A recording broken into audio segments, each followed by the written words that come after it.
सभी से नमस्कार जी। हमारे चैनल पे आप सभी का बहुत बहुत स्वागत है। और मैं एक विवाह का गीत गाने जा रही हूँ, जो पारंपरिक गीत है, हमारी तरफ होता है विवाह गीत। और आप सबको कैसा लगा ये गीत जरूर बताना। अरे छोटी मोटी सीता रे अंगिया के पातर, लीपई धर्म दुआर हो। धर्म दुअरिया के लीपत बाबा, आई गए भगवान हो। छोटी मोटी सीता अरे अंगिया के पातर, लीपई धर्म दुआर हो। धर्म दुअरिया के लीपत बाबा, आई गए भगवान हो। इतना के देखी प्रसन्न भये भगवान, कहीं सुना अरज हमार हो। जवन मगन तू मगबू मोरी सीता, उहई मगन हम देव हो। जवन मगन तू मगबू मोरी सीता, उहई मगन हम देव हो। हम तउले बै प्रभु साकर खटोलवा, ले बई लहंगा पटोर हो। और ले बई अवध सिंदूरवा, इहै तीनों विधना के लेख हो।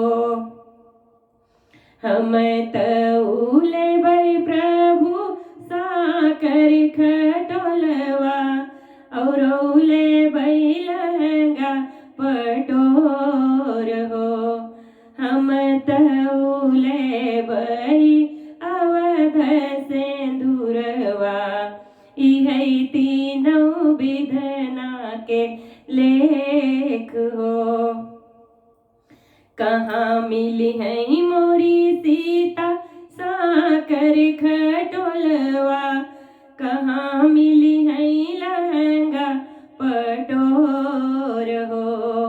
कहाँ मिली है मोरी सीता अवध सिंदूरवा, इहै तीनों विधना के लेख हो।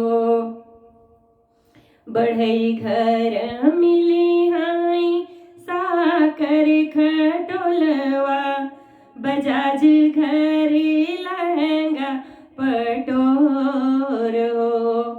बुंदेले घर मिली हाई अवध सिंदूरवा, इहै तीनों विधना के लेख हो।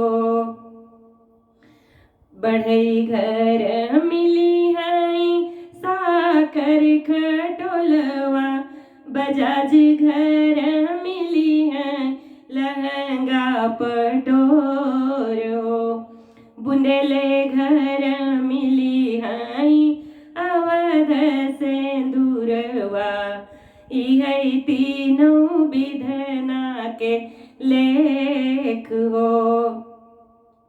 टूटी जई है मोरी सीता साकर खटोलवा, फटी जई है लहंगा पटोर हो।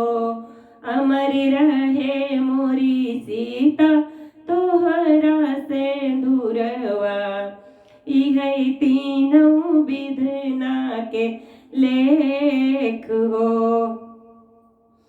टूटी जई है मोरी सीता साकर खटोलवा, फटी जई है लहंगा पटोर हो। अमर रहे मोरी सीता तोहरा से है तीनों विधना के लेख हो।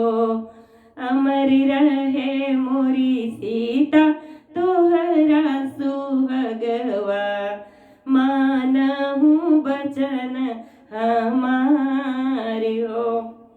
कैसा लगा आपको ये गीत जरूर बताना। नमस्कार।